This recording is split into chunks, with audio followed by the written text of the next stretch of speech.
Assalamualaikum warahmatullahi wabarakatuh. Saya Sofiana Tamara dengan NIM 20410440400020 dari Prodi Sejarah Peradaban Islam 2. Sebagai pemenuhan tugas UAS yang diberikan oleh dosen pengampu mata kuliah museologi, yaitu Bapak Mawardi Purbo, saya akan memberikan tutorial, cara dan penjelasan mendapatkan data suatu museum tanpa mengunjunginya secara langsung. Baik, langsung saja ke tutorialnya. Sebelumnya, saya sudah mendapatkan web resmi dari museum-museum yang akan dibahas pada hari ini.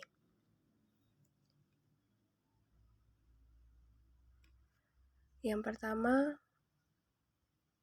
adalah Museum Perumusan Naskah Proklamasi, bangunan bersejarah di Jalan Imam Bonjol 1, Menteng, Jakarta Pusat, dibangun pada tahun 1927 dengan fungsi sebagai kediaman resmi konsulat Kerajaan Inggris,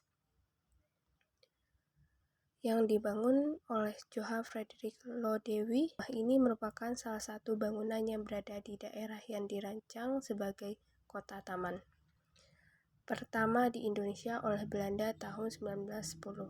Sebagai sebuah kota taman, pada mulanya daerah Menteng memiliki ruang-ruang luar yang luas antara bangunan dan lingkungan tampak menyatu, serta tidak dibatasi dengan pagar-pagar yang tinggi. Bangunan-bangunan yang dibangun pada kota ini terdiri dari bangunan rumah tinggal dan bangunan fasilitas penunjang sekolah, kantor, gereja, toko, dan lain-lain.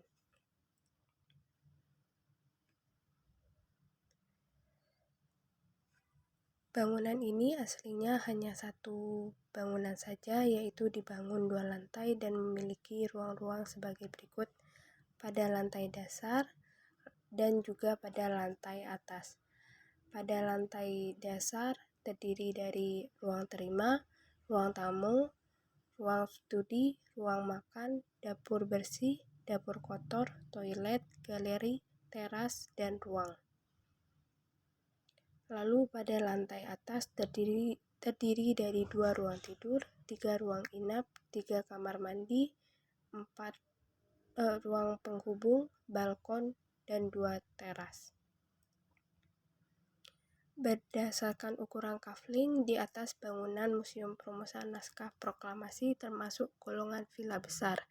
Sekarang ini dalam kafling yang besar ini selain terdapat bangunan induk, juga terdapat bangunan penunjang yang berfungsi sebagai tempat untuk mewadahi kebutuhan ruang baru. Setelah dimanfaatkan untuk fungsi selanjutnya, ruang-ruang yang terdapat dalam bangunan tambahan ini antara lain pos jaga, ruang pertemuan, parkir sepeda atau motor, kantor pengelola museum, perpustakaan, musola, toilet, gudang, dan lain-lain.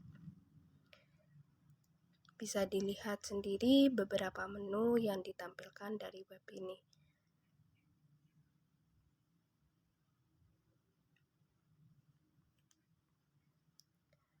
Berikut beberapa koleksi yang ditampilkan.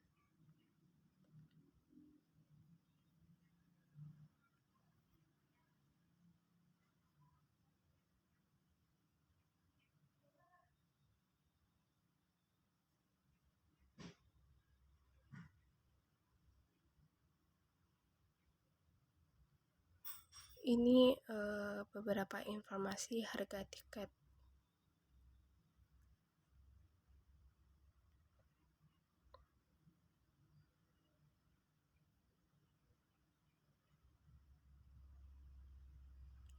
Lalu berikutnya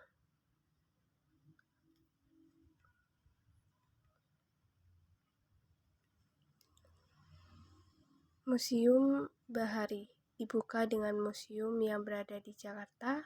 Museum Bahari merupakan salah satu museum tertua di Indonesia yang menyimpan berbagai koleksi yang berkaitan dengan kelautan dan penelayanan dari Sabang hingga Merauke.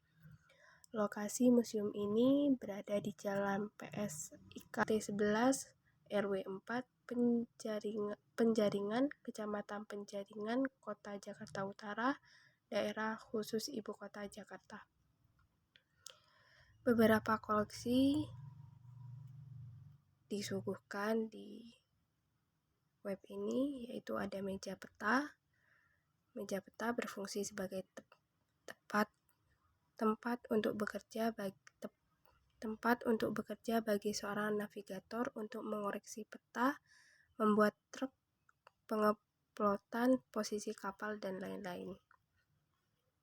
Alat untuk mengetahui status senjata. Alat untuk mengetahui status senjata seperti yang dilihat di atas.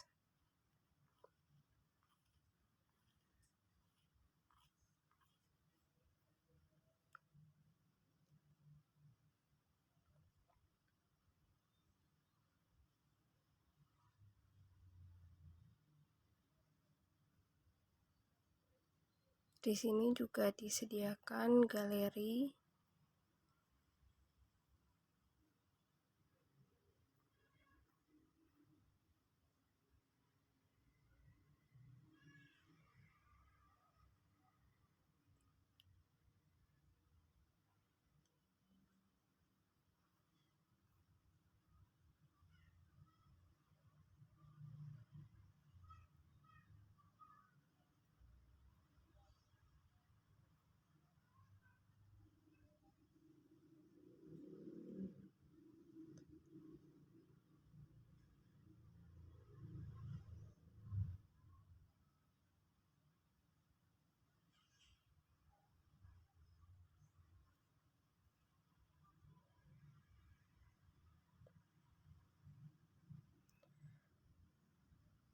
untuk tiket masuknya tidak dicantumkan di web ini. Lalu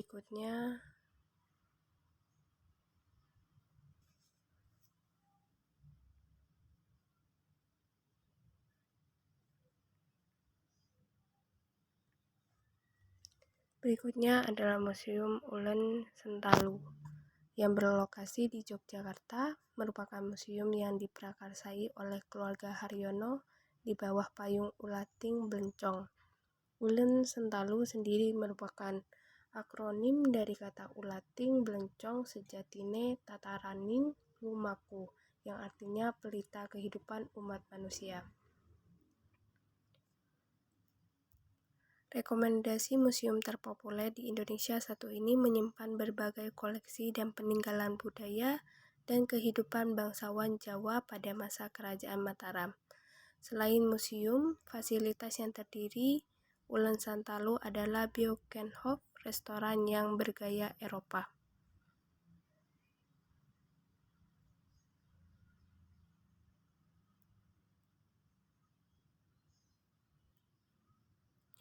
Berikut beberapa informasi mengenai jam buka dan tiket dari Museum Ulen Sentalu.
Baik, itu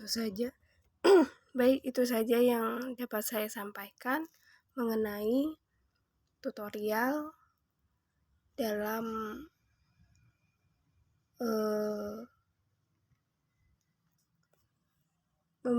mendapatkan data dari suatu museum tanpa mengunjunginya secara langsung, Kurang lebihnya mohon maaf. Wassalamualaikum warahmatullahi wabarakatuh.